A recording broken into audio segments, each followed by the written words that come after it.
지난 시간에 질문 중에 보면 이제 그 에코 함수에 대한 설명이 좀 다시 얘기를 하려고 그러는데 이미 얘기한 얘기를 또 다시 반복을 하는데 어떤 키보드 입력을 프로그램에서 응용 프로그램에서 받아들일 때에 보통 보면 이제 이렇게 타이핑을 하다가 타이핑 오류가 나면 백스페이스 눌러서 다시 편집을 한 다음에 엔터를 딱 치면 그때 이제 실질적으로 응용 프로그램이 전달이 됩니다. 그러니까 엔터 치기 전까지는 아직까지 그 키보드 타이핑이 전달이 안 되는 거죠. 그래서 그 과정에서 이제 그 엔터를 치는 시점에 이제 가져가다 하는 것이 이제 보통 쓰고 있는 모드가 되겠고, 키보드를 치는 순간 바로 읽어가게 하는 것이 이제 로우 모드라고 얘기를 했습니다. 다른 하나는 이제 보통 이제 로우 모드를 많이 쓰는 것들이 이제 뭐 그 암호 타이핑 할 때 그 yes, no를 누를 때 또는 이제 그 게임 프로그램 같은 거 보면 키를 누를 때마다 즉시 반응하는 그런 것들이 이제 로우 모드를 쓰는 것이고요. 암호나 이런 거 타이핑할 때 보면 이제 내가 타이핑하는 것이 화면에 그대로 보이면 안 되는 상황, 이런 상황들이 있을 수가 있습니다. 그때 쓰는 것이 에코 모드를 이제 제거를 하고 쓰는 그런 이제 경우가 되겠습니다. 그래서 보통 보면 이제 디폴트로 내가 딱 타이핑한 것이 일단 화면에 뜹니다, 하나가. 즉 타이핑한 것이 그대로 화면에 디스플레이가 되고, 그런 다음에 내가 타이핑한 것이 실제 응용 프로그램에 전달이 된다 이거죠. 이게 이제 기본적으로 에코를 하도록 되어 있는 겁니다. 말 그대로 이제 그 메아리가 있는 거죠, 그죠? 왜냐하면 우리가 대부분 타이핑할 때 타이핑한 것을 즉시 보기를 원해요, 대부분.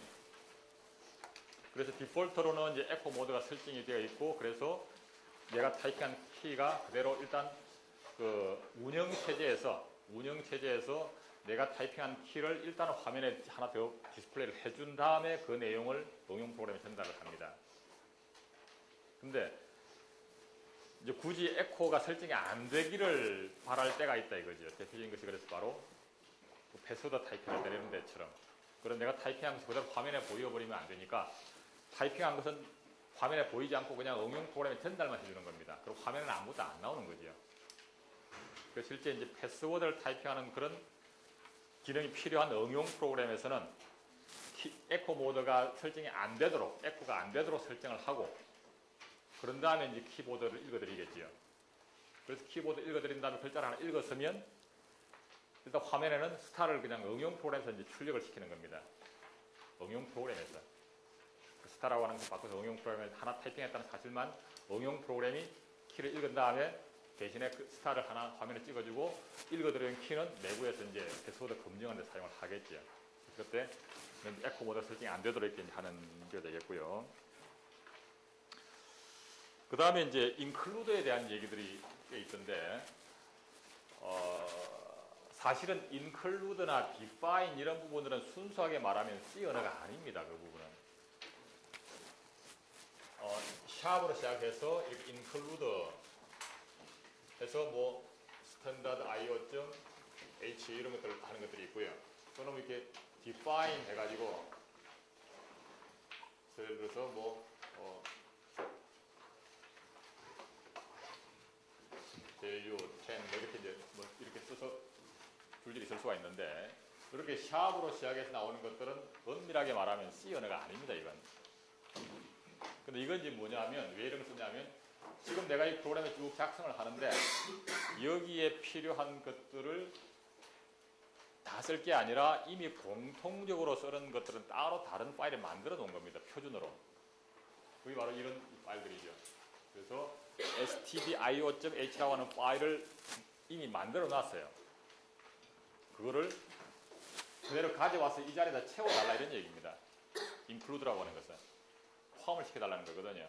원래는 이게 없다고 하면 stdio.h에 길게 적혀있던 것들을 여기다 다 내가 일일이 타이핑을 해야 되는데, 그럴 필요 없이 딴 데 이미 만들어 놨으니 그걸 그대로 가져와서 여기다 그냥 끼워 넣어 달라 이런 의미입니다. include라고 하는 것이. 실제 stdio.h에는 표준 입출력을 위한 여러 가지 뭐 매크로나 이런 것들이 많습니다. 그래서 그런 것들을 미리 이제 딴 파일에 만들어 놓고 그걸 우리가 일일이 타이핑 안 해도 그대로 그 파일에다가 그냥 끼워 넣게 되면 이제 내가 작성해야 될 양이 줄어드는 거죠, 그죠? 그런 목적으로 쓰는 것이 include입니다. 그리고 경우에 따라서는 이제 이 파일 사이즈가 길어지면 그러면 이제 include 파일을 따로 떼가지고 헤드 파일이라고 하죠. 헤드 파일 따로 떼서 별도로 작성을 하고 그걸 여기다가 include해서 넣어달라. 뭐 이런 용도로 쓰는 거죠. 그 define이라고 하는 것은 이제 이 프로그램 속에서 어떤 프로그램 예를 들어서 어떤 뭐 x라고 하는 것이 if 해가지고 이게 뭐 10이면 이렇게 어떻게 이렇게 쓴다라고 했을 때 이 10이라고 하는 값의 의미가 그냥 10일 뿐이지 그 아무 의미가 없는 그런 이제 이름이 되는 건데 거기다가 어떤 의미 부여를 하는 거죠. 그래서 프로그램 속에서 예를 들면 x가 10이면 어떻게 하고 이렇게 이제 썼다 칩시다. 근데 프로그램을 다 작성하기 곳곳에 x라고 하는 것을 막 저기 10이라고 하는 것을 곳곳에 막 쓰겠죠. 여기뿐만이 아니라. 근데 나중에 프로그램 만들어 놓고 보니까 이 10보다는 한 20으로 바꾸고 싶어. 파라미터를 수정하기 위해서. 그러면 곳곳에 10을 쓴 자리에 다 따라가면서 다 20으로 바꿔야 되겠죠. 그럴 때 그러면 사실은 이 10이라고 하는 값이 원래 나름대로 의미가 있을 겁니다. 그래서 나름대로 value라고 하는 이름 하나 부여를 하고 이렇게 10일 선언을 한 다음에 곳곳에다가 여기다가 value 이렇게 쓴다 이거죠. 그래서 x가 value하고 일치를 하면 어떻게 하고 이렇게 이제 작성을 해놨다 치면 곳곳에 이 value라는 이름을 막 썼을 겁니다. 그럼 나중에 10이 아니라 20으로 바꾸고 싶으면 이 define 요 자리에다 이것만 이렇게 바꿔주면 모든 게 해결이 되는 겁니다. 그 define이라고 하는 것은 요 이후에 이런 value라고 하는 이름이 나오면 여기에 선언되어 있는 10이라고 하는 값으로 바꿔서 처리를 해달라 이런 의미입니다. 보통 매크로라고 그러죠. 매크로를 선언하는 건데 이렇게 이름을 굳이 쓰는 이유는 첫 번째 이유가 그 값이 필요에 따라서 수시로 바꾸어야 될 필요가 있을 때 이 값이 곳곳에 쓰이고 있으면 간편하게 이 선 하나만 바꿔주면 간단하게 해결이 됩니다. 다른 하나는 그냥 이렇게 10으로 쓴 것보다는 value라고 쓰면 뭔가 어떤 의미가 있는 값이라는 것을 우리가 바로 직관적으로 알 수가 있는 거죠. 이름상으로 보면. 그래서 그냥 단순한 수치보다도 어떤 이름을 하나 부여를 하게 되면 훨씬 더 의미 있는 이름을 줄 수가 있습니다. 또 뭐 max라고 하든지 뭐 threshold라고 하든지 뭐 이런 식의 어떤 특정한 상수 값이라 이런 것들에 대한 이름을 쓰게 되면 프로그램 속에서 10이라고 달랑되어 있는 것보다는 어떤 뭐 의미 있는 value다라고 이해를 하면 훨씬 프로그램 읽기도 편하고 이러겠죠. 그죠? 그래서 프로그램 소스에 대한 그 가독성을 높이는 부분도 있고 뭐 그런 여러 가지 이유로 define도 씁니다. 그래서 그러면 이제 컴파일러는 이제 실제 include하고 샵하고 include가 나오면 그 다음에 있는 파일을 다시 현재 디렉터리에 찾아가지고 그 내용이 여기에 딱 띄워 있는 걸로 간주를 한다 이거죠. 소스 프로그램이 만들었는데 이 앞에 그만큼이 더 있다고 채워넣고 처리하겠다는 얘기죠. 그래서 그 파일을 먼저 읽어서 가져오고 나머지를 읽겠다 이런 의미입니다. define 나오게 되면 컴파일러는 이런 이름이 나오면 이후에는 그 이름이 나올 때마다 그 자리에다가 10으로 바꿔서 다 처리하겠다는 얘기입니다. 근데 이제 실제 컴파일러들은 보면 이게 그 C 컴파일러 말고 이런 샵만 별도로 처리해주는 전 처리 프로세서가 있습니다. 전 처리 프로세서가 먼저 그 샵 include, 샵 define에 대해서 쫙 한번 처리를 해주고 나온 출력을 갖고 C 컴파일러가 컴파일링을 합니다. 바꾸고 얘기하면 그 프리 프로세서 전 처리기라고 하는 것이 샵 include가 나오면 여기에 적혀 있는 이 파일을 찾아다가 현재 작성한 이 파일 앞에다가 그걸 더 채워주는 겁니다. 자동으로. 그래서 원래 프로그램보다 이제 여기에 선되어 있는 앞에 들어가니까 좀 파일들이 더 커지겠죠. 그죠? 자동으로. 그 다음에 디파인도 마찬가지 이런 이름이 나오면 다 10으로 쫙 바꿔놓고 그렇게 나온 출력은 이제는 샵 include, 샵 define이 없는 순수하게 C 언어 문법으로만 되어 있는 프로그램이 나오는 겁니다. 그걸 실제 컴파일러를 해요. 그래서 어쨌든 우리가 쓰는 이제 이 토이 C 컴파일러에서는 일단 이거가 없이 그냥 사용하고 있었고요. 그래서 이건 꼭 있어야 되는 것이 아니라 없어도 되는 거죠. 필요 없으면. 내가 프로그램 속에서 여기에 있는 파일에 선언되어 있는 내용들이 내 프로그램에 필요가 없으면 이거 인클루드 안 해도 되는 겁니다. 꼭 해야 되는 게 아니고요. 주로 보면 여기에 있는 것이 이제 표준 입출력에 관련되는 것들이 이제 들어있는 겁니다. 그 다음에 이제 키보드 입력을 할 때 보면 이제 계속 반복적으로 이제 검사를 했습니다. 키를 누를 때까지 기다렸다가 키가 눌려지면 그 시점에 이제 그 내용을 받아서 이제 그 응용 프로그램에 전달하는 이런 식으로 이제 설명을 했습니다. 근데 그게 이제 사실은 이제 상당히 이제 시간적인 낭비가 있을 수가 있는 거죠. 왜냐하면 키보드 입력을 요청했다고 하면 그 키를 누를 때까지 딴 일을 못 하는 거죠. 계속 그것만 검사를 해야 되니까. 그러면 이게 이제 실제 우리가 쓰고 있는 컴퓨터에서는 여러 개의 프로그램이 동시에 막 실행이 되잖아요.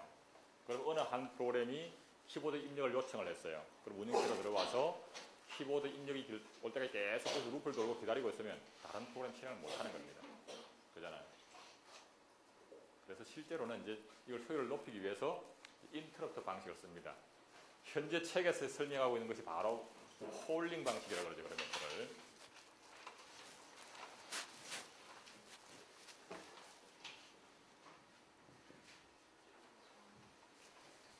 이 폴링 방식이라는 것이 뭐냐면 사실 뭐 지금 설명한 내용들이 굳이 우리 그 과목의 범위가 아니라고 하더라도 어차피 우리가 알아야 될 내용들입니다. 우리 전공 전체에서. 이 폴링이라고 하는 것이 원래 사전적인 의미로는 뭐냐면 이방지방 다니면서 누가 공부 잘하고 있나 이렇게 한 번씩 이렇게 검사하고 다니는 겁니다. 여기 들렀다가 저기 들렀다가 뭐 이렇게 여기저기 들러서 누가 잘 있나 한번 확인하고 또 저 방 가서 누가 잘 있나 확인하고 하는 것이 폴링입니다. 지금은 이제 키보드에 키가 눌러진다는 일을 검사하기 위해서 계속 키보드에 대한 상태를 계속 반복적으로 읽어보는 거죠. 키가 눌려진다를 검사를 하고 안 눌려져서는 또 검사를 하고 또 검사를 하고 하는 겁니다. 이런 방식을 이제 폴링 방식이라고 그러죠. 근데 그러다 보면 아까 얘기한 것처럼 다른 걸 못한다 이거죠. 이제 그래서 키보드가 눌려졌는지 검사를 하고 없으면 다른 일을 그냥 하자 이거죠. 대신에 그러면 키가 눌려졌는지를 어떻게 알아야 될 거 아니에요. 즉시. 그래서 이제는 그 키보드 장치라고 하는 것이 이제는 단순하게 그런 정도가 아니라 인터럽트 기능이 있는 키보드 장치라 해야 되는 겁니다. 그래서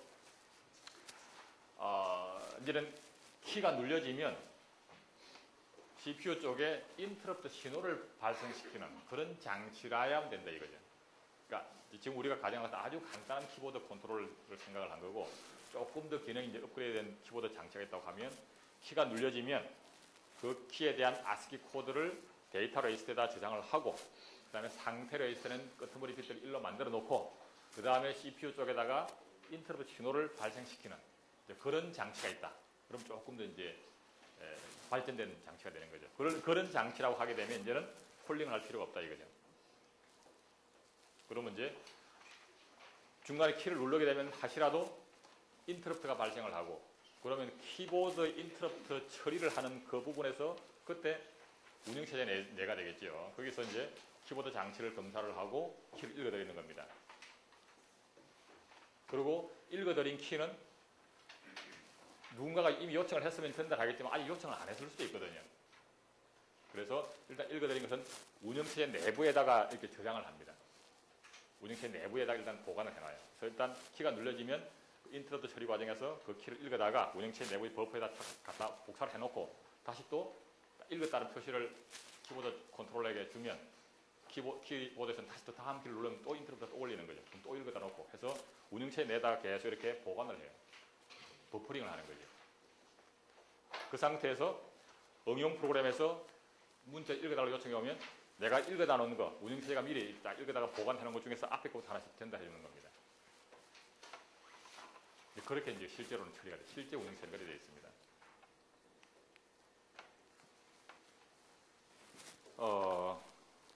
물론 이제 응용 프로그램이 키보드 입력을 요청했을 때에 이미 이제 읽어온 게 있으면 바로 이제 응용 프로그램 전달할 테고 읽어온 게 없으면 요청을 한 그 응용 프로그램은 일단 정지를 시켜놓고 다른 프로그램에 넘어가는 겁니다.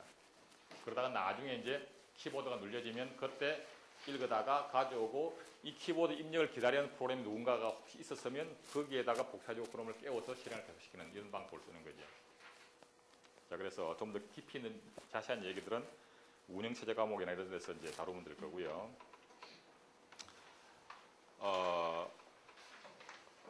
뭐 토이 C 컴파일러 소스가 궁금하다 적어놨는데 책 부록에 다 있습니다. 책 부록에 C원으로 친절하게 다 붙여놨습니다. 그래서 그거 그냥 관심 있으면 보면 되고요. 자, 그 다음에 이제 그 제기 함수 호출하는 그 부분에 대해 가지고 다시 한번 좀 보고 넘어가는 게 좋을 것 같아요. 어차피 오늘 그 USB 인식도 안 되고 하니까 그 얘기를 좀 더 많이 합시다. 사실은 제기 함수라고 하는 것이 아마 처음 그 C 언어나 이런 거 하는 경우에 보면 상당히 그 이해가 잘 안 되는 그런 부분들이 사실은 맞습니다. 그게 이제 자바 언어에도 쓰고 다 쓰고 있는 거거든요. 자, 그래서 그거를 다시 한번 좀 정리를 한번 해봅시다. 피보나치 넘버를 지난번 했으니까 그래서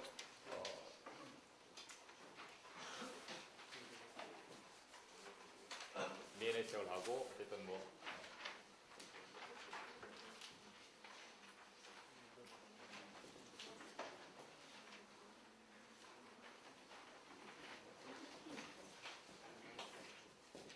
이렇게 됐다 치고 피브라고 하는 함수 자체는 인트 타입입니다. 그래서 이제 n 값이 1보다 작거나 같으면 그냥 리턴하면 되겠고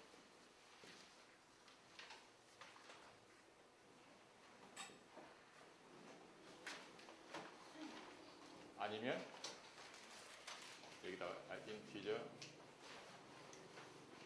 B가 있다 치고 A는 B에다가 n-1을 한번 하고 B는 B에다가 n-1을 하고 그 다음에 리턴하기를 A 플러스 B를 리턴하고 뭐 이런 식으로 이제 됐습니다. 자, 그러면 이제 이것이 실행하는 과정을 보게 되면 제일 처음에 메인 함수에서 어쨌든 five라고 하는 함수 호출하게 되면 이 부분으로 와서 실행을 하게 되겠죠. 실행을 하다가 경우에 따라서 다시 five를 자기를 또 호출하는 겁니다. 이렇게 이 호출하게 되는 것이 또 이 함수 시작부터 또 실행을 하는 거죠. 근데 매번 함수를 실행할 때마다 사실은 이 지역 변수라고 하는 이 부분이 별도로 잡히는 겁니다. 별도로. 함수가 호출될 때마다 이 지역 변수는 서로 다른 영역에 잡히는 거다. 이거 스택 프레임 상에서. 자, 그래서 실제 이제 스택이 이렇게 있게 되면 제일 처음에 이제 메인을 시작할 때에 예를 들어 여기가 이제 메인 함수에 대한 스택 프레임이라고 합시다. 처음 시작할 때에. 그럼 거기에 이제 나름대로 넌이라고 하는 자리도 있겠죠. 있게 되겠고 여기서 이제 피브를 호출을 하게 되면 그러면 이제 첫 번째 그 피브 함수에 대한 스택 프레임이 잡히겠죠.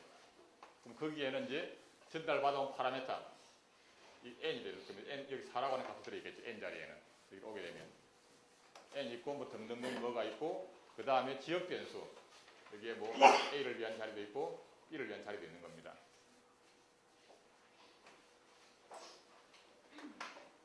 자, 그래서 제일 처음에 이제 메인 함수에서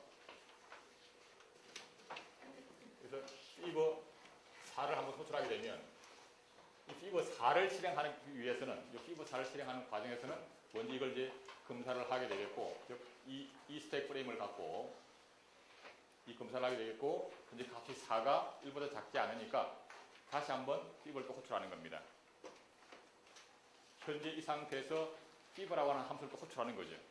내가 어디에 있든지 상관없이 fiv를 호출하는데 이제는 3을 호출할 겁니다. 따라서 어쨌든 지금 현재 이 함수를 실행하고 있는 도중에 새로운 함수를 호출했어요. 이 함수를 실행하고 있는 도중에 새로운 함수를 호출했기 때문에 또 새로운 함수 호출했기 때문에 또 이제 또 하나 스택 프레임이 생기는 거죠. 그래서 여기 다시 또 n이라고 하는 자리가 있고 여기는 이번에는 이제 4에서 1을 뺀 3이 됐겠죠. 그죠? 있고 이게 또 a 자리가 있고 또 b 자리가 있는 겁니다. 요거는 이제 five 4를 실행하기 위한 스택 프레임이었고 다시 한번 그걸 실행하는 도중에 또 five 호출이 된 겁니다. 또 호출됐기 때문에 이번에는 실질적으로 five 3을 실행하기 위한 스택 프레임이 여기 잡혀 있는 겁니다. 그래서 이 스택을 갖고 실행하는 겁니다. 이번에는 전달 받아온 값은 3이고 지역 변수 AB가 있고 그 다음에 어쨌든 이 스택 프레임을 갖고 또 이 함을 실행하는 거다 이거죠.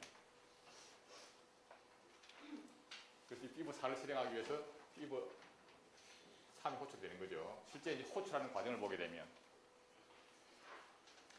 다시 이제 또 여기서 왔으니까 n 값을 비교를 해보고 n이 3이기 때문에 1보다 작지가 않습니다. 또 호출하는 거죠. 왜냐하면 이게 딱 리턴을 못하고 이거는 피브 n-1 즉 피브 2가 호출이 되는 겁니다. 현재 n 값이 3이고 빼기 1이니까 다시 또 n 값이 2인 상태에서 또 호출하는 거죠. 이렇게 해서 또 피브 함수에 대한 스택 프레임이 생기는 겁니다.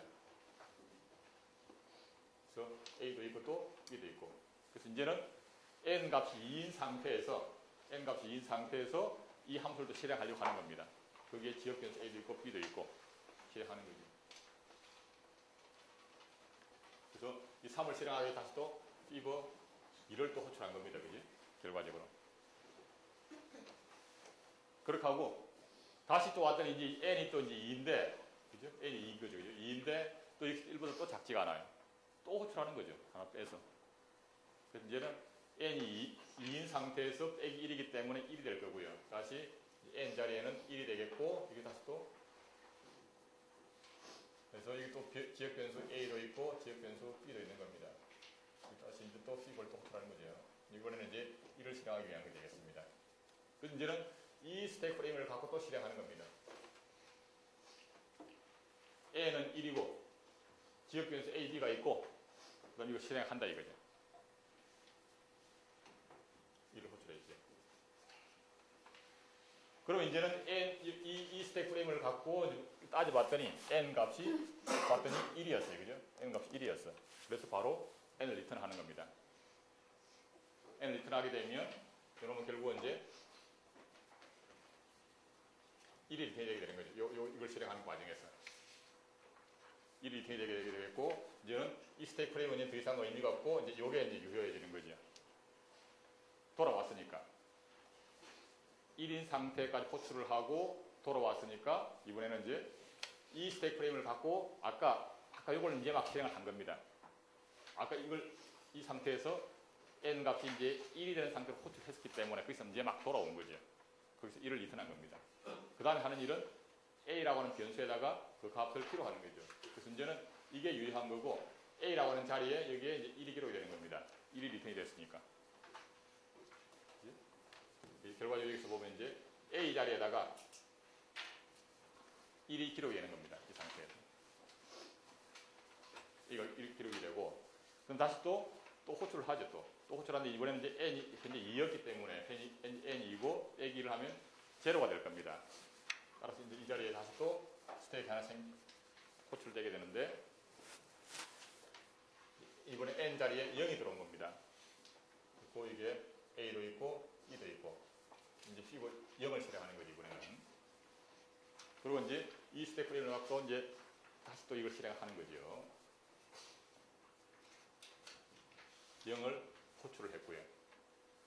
그래서 이제는 이걸 실행하는 이 스택 프레임을 갖고 보니까 n 값이 0이야. n 값이 0이다 이거죠. n 값이 0이기 때문에 1보다 작거나 같고 따라서 n을 리턴하게 되면 0이 리턴이 되는 겁니다. 그래서 이 상태에서 이 놈을 실행한 결과는 그래서 0이 리턴이 되는 거죠. 리턴을 했기 때문에 이제는 이 스택 프레임 다시 또 필요가 없어지고 다시 이 스택 프레임 돌아와가지고 지금 이걸 실행한 겁니다. 이걸 실행을 했고 돌아와서 그 값을 B에다 저장하는 거죠. 그래서 0을 리턴했기 때문에 이 자리에 이제 0이 기록이 되는 거죠. 이 자리에. 이렇게 해서 이제 여기까지 실행이 된 거죠. 여기에 B가 0이 된 겁니다. 그 다음에 남은 이 스택 프레임 상에서 이제 마지막으로 A 플러스 B를 리턴하는 겁니다. 이 스택 프레임. 그래서 현재 A 값은 1, B 값은 0인 거죠. A와 B를 더한 결과는 1 플러스 0이니까 1이 되겠죠. 그죠? 그래서 결과적으로 1을 리턴하는 겁니다. 그래서 A는 1이고 B는 0이니까 두 개를 더한 결과, 즉 1을 리턴하게 되는 거죠. 그렇게 해서 드디어 PV2가 끝난 겁니다. 그래서 이제는 이게 이제 리턴이 됐고 다시 이제 이 스택 프레임 돌아온 거죠. 그래서 n은 3인 상태고 이제 드디어 제일 처음에 이걸 호출한 B부 2를 호출한 것이 드디어 끝난 겁니다. 현재 n은 3이고 그 다음에 처음으로 이걸 호출했고 그래서 이제 리턴 값이 1을 리턴한 겁니다. 즉 아까 이 두 개의 값을 더한 결과 1이 리턴이 됐기 때문에 그 결과를 A에 넣은 거죠. 그래서 이 자리에 1이 기록이 되는 겁니다. 드디어 1이 기록이 됐고 다시 어쨌든 이 스테이크 프레임 상에서 이제 n은 3인데 요거 이제 실행을 한 겁니다. 드디어 이제는 또 이걸 또 실행을 해야 되겠죠. 다시 또 이거 실행하는 거죠. 그래서 n이 3이고 n-1을 하니까 1이 되는 거죠. 그죠? 다시 이제 또 스택 프레임 상에서 요 위에 다시 또 호출하는 부분에는 n 값이 1인 상태로 호출하는 겁니다. 여기 A도 있고 B도 있겠죠. 1인 상태로 호출하는 겁니다.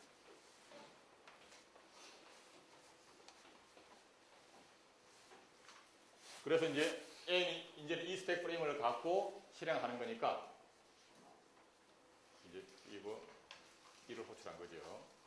그래서 이제 1인 상태로 현재 스택 프레임 상에서 n가 1인 상태로 이걸 실행하는데 n은 1보다 작은 애 같으니까 바로 1을 리턴합니다. 그래서 리턴 그래서 1을 리턴하게 되겠죠.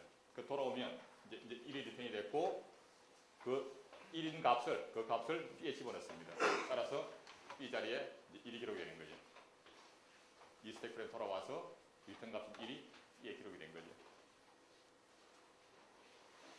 그래서 이제 드디어 여기 값이 끝났고 이 스택 프레임 상에서 이제는 A 플러스 B를 리턴하면 되는 겁니다. 즉 A는 1, B는 1이기 때문에 결과적으로 2가 리턴이 되는 거죠. 그래서 이제 돌아와서 2가 리턴이 되게 되겠죠. 아까 여기서 하게 되면 어쨌든 A가 1이 됐고 B가 1이 돼가지고 리턴하기를 그래서 1 플러스 1, 즉 2를 리턴하게 되는 겁니다. 그래서 이제 드디어 2가 리턴이 되게 되면 이제는 이 스택 프레임을 돌아와가지고 n이 4인 상태에서 처음으로 호출한 B부 3이 이제 끝난 겁니다.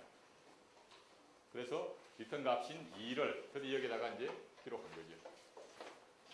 이 스택 프레임 상에서 보면 n은 4였고 A는 아직 값이 안 정해졌고 B도 아직 안 정해졌는데 드디어 이제 실행을 하고 돌아와서 값을 A 자리에다가 2를 기록한 겁니다. 그리고 아직 B는 아직 안 정해졌죠. 다시 또 호출해야 되겠죠. 그래서 이번에는 이제 n이 4였으니까 다시 n이 또 4 빼기 2니까 2가 되겠죠. 그죠? 그래서 다시 B부 2를 또 호출하는 거죠. 똑같은 얘기들이 계속 반복이 되는 겁니다. 이번에는 n이 이제 2인 상태로 또 호출하는 거죠.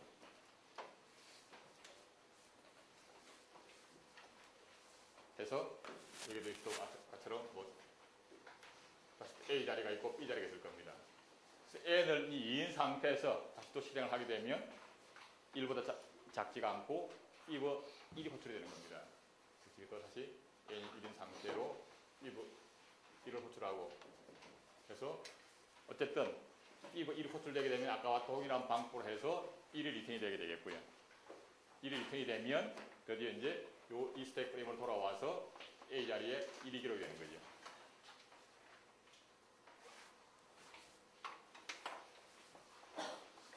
다시 또 n-2가 되니까 이제 또 현재 n은 2인 상태고 n-2를 호출했으니까 다시 또 n값이 0인 상태로 또 호출하는 거죠. 0을 호출해서 다시 또 이제 B부 0을 실행하는 겁니다. A도 있고 B도 있겠죠. 근데 현재 n 값이 0이고요. 0이기 때문에 1보다 작거나 같고 바로 0을 리턴하게 될 겁니다. 0을 리턴하게 되면 여기에 이제 이걸 실행을 했고 이 자리에 0이 기록이 되는 거죠.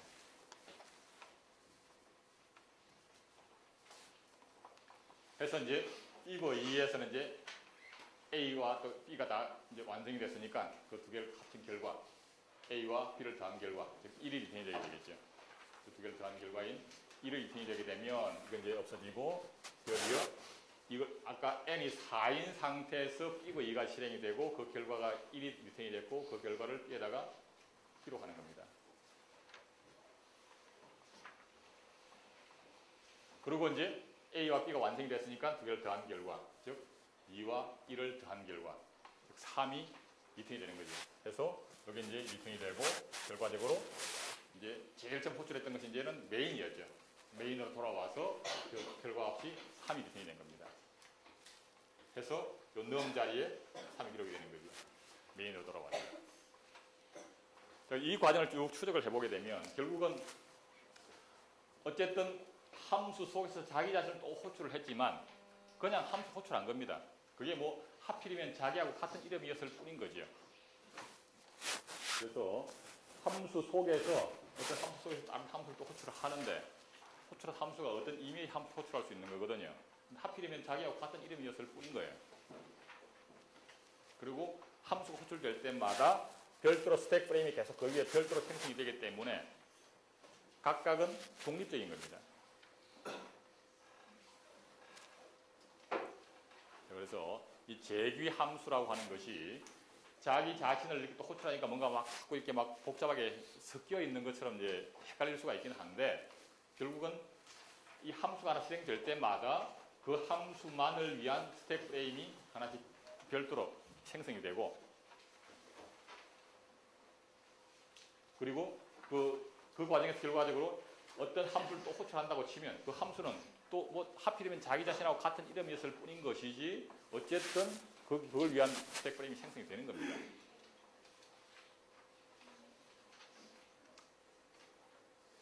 자, 그래서 이 재귀 함수라고 하는 것이 이제 그 생각이 조금은 이제 복잡한 게 사실인데 그렇더라도 이제 잘 알아둘 필요가 있어요. 프로그래밍을 하는 관점에서 보면. 근데 이제 실제 우리 알고리즘을 만들 때에 이렇게 재귀 함수에 대한 것을 잘 이해를 하고 있으면 굉장히 알고리즘이 간단해지는 것들이 많이 있습니다. 그 대표적인 것이 그 하노이 타워 프로그램 같은 게 있어요. 그 이제 피보나치 남마 같은 경우는 사실은 굳이 이렇게 재귀 함수로 쓸 필요가 없고 사실은 재귀 함수를 안 쓰는 것이 더 효율적인 경우이긴 한데 다른 대표적인 이제 재귀 함수로 쓰는 것이 아마 많이 들어봤을 거예요. 하노이 타워 얘기 들어봤어요?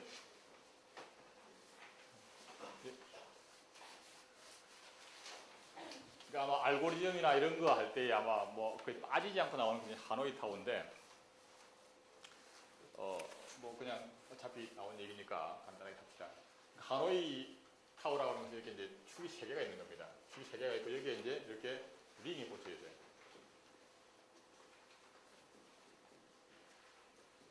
그래서 여기 있는 링을 여기다 다 이렇게 옮겨야 돼요. 하나씩 옮기는데 반드시 지켜야 될 규칙 하나는 뭐냐 하면 작은 링 위에 큰 링이 올라가면 안 돼. 항상 왜 여기 탑이라고 하는 것은 올라갈수록 크게 작아져야지 작은 거 위에 큰 게 얹혀 있는 경우는 없지요. 그래서 반드시 지켜야 될 것은 작은 거 위에 큰 게 가면 안 되는 그거 룰만 지키면서 옮겨야 되는 겁니다. 이걸 어떻게 옮길 거냐. 그래서 그 하노이에 가면 이제 그런 이제 탑이 하나 있는데 여기에 이제 그 링이 하여튼 뭐 64개짜리 링이 꽂혀 있답니다. 그러니까 요거를 이제 열심히 옮겨요. 아까 얘기한 그 규칙을 위반하지 않으면서. 그래서 그거를 T에다가 완전히 옮기는 시점이 이 지구의 종말의 문제입니다. 근데 다행히도 그게 쉽지 않은 문제라서 굉장히 시간이 오래 걸려요.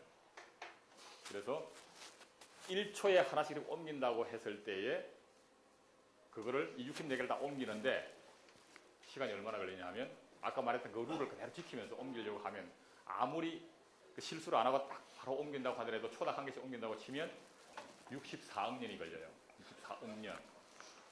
1초에 하나씩 옮겨도. 그게 이제 바로 이 재귀 함수를 이용해서 표현을 하게 되는데 이게 이제 시간이 굉장히 많이 걸리는 대표적인 문제입니다. 그래서 보통 우리가 컴퓨터로 실행할 때에 뭐 금방 끝난다고 생각을 하지만 사실은 문제 중에서 보면 이렇게 시간이 어마어마하게 걸리는 그런 문제들도 꽤 많이 있습니다. 자, 우선 예를 들어서 이제 이게 3개가 있다고 쳤을 때에 일단 요 작은 걸 여기다가 먼저 옮기고 이걸 그다음 옮기려고 안 되잖아요. 그죠? 그럼 일단은 일단 작은 놈을 어딘가에 대피를 시켜놓고 그 다음에 이 중간 거를 여기다 갖다 놓고 이걸 여기다 가져오면 되는 거지. 뭐 이런 식으로 해야 되는데, 그래서 예를 들어서 이게 n개를 여기다 옮긴다고 하게 되면 어쨌거나 제일 큰 놈이 여기 와야 되잖아요. 그러기 위해서는 위에 있는 n-3개를 일단 여기다 대피를 시켜야 돼요. 그지? 어떤 방법을 이용을 하든 하여튼 n-3개를 일단은 C에다 옮겨다 놓고 그런 다음에 제일 큰 놈을 여기다 갖다 놓는 겁니다. 다시 여기 n-3개 갖다 놓은 걸 다시 또 어떤 방법을 통해서든지 다시 여기다 가져오면 되는 거죠. 그럼 n-3개를 그럼 다시 이제 n-3개를 여기다 옮기는 건 어떻게 할 거냐? 그러기 위해서는 n-2개를 먼저 여기다 갖다 놓고 그 다음에 제일 밑에 바로 위에 있는 요 놈을 여기다 갖다 놓고 옮기고 이렇게 해야 된다 이거죠. 그래서 뭐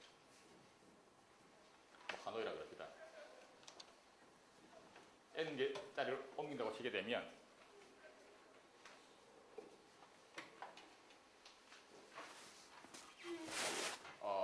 여기 하여튼 뭐 A, B, C가 있고 그러니까 어쨌든 현재 있는 것이 프람에서 프람이 A, B, C 중에 하나가 될 테고 그 다음에 2로 옮기는데 나머지 한 개 이제 템포로 쓸 수 있는 게 하나가 있어요. 여유가.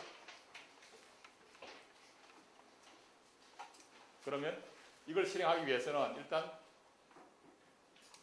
다시 한번 자기를 호출하는데 이번에는 n-1개를 일단 프람에서 템포로 옮겨놓고 현재 프람에 템포로 옮기고 n-1개를 그런 다음에 n번째 링을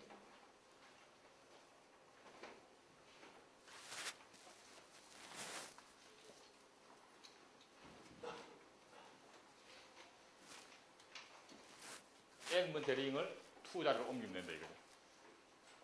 그럼 이제 n-3개는 일단 템포로리로 옮겨놓고 그 다음 제일 큰 n번째 링을 2로 옮겨놓고 다시 템포에 갖다 놨던 n-1개를 다시 옮겨오면 되는 겁니다. n-1개를 옮기는데 이제 이번에는 템포에 갖다 놨던 그놈을 2로 다시 가져오면 돼요. 그리고 이번에는 이 프람이라고 하는 요놈을 템포를 쓸 수가 있는 거죠. 요놈을 임시로 사용을 할 수가 있고 요게 다야. n-3개를 일단 템포리로 옮겨놓고 프람에서 그런 다음에 제일 큰 놈, 그 n을 2로 옮기고 다시 템포리로 옮겨놨던 그 n-3개를 다시 2로 가져오는 겁니다. 이번에는 프람이라고 하는 요놈을 임시로 사용할 수가 있고 그래서 그 복잡한 문제가 딱 이렇게 간편하게 표현이 되는 겁니다. 그래서 이런 식의 프로그램들이 보면 이제 재귀 함수로 사용하게 되면 굉장히 알고리즘이 간단한 거죠. 깔끔하고. 어쨌든 이제 이런 식으로 해서 열심히 지금 누군가가 옮기고 있답니다. 근데 아무도 본 사람은 없어. 자, 이 정도로 오늘은 하고요. 다음 시간에는 이제 내일은 이제 회로 보는 넘어가겠습니다. 여태까지 한 것은 이제 전체적으로 이제 어셈블리 언어, C 언어, 기계어 이런 것들에 대한 서로 연관 관계, 그 다음에 운영 체제를 호출하는 관계를 이제 봤고요. 다음 시간부터 할 거는 이 CPU를 어떻게 논리 회로로 만들 거냐를 이제 보는 겁니다. 논리 회로라고 하는 단순한 기계거든요. 그래서 어떻게 기계적으로 작동하도록 만드는지를 생각보다는 어렵지 않게 만들 수 있다 하는 걸 보여주는 겁니다.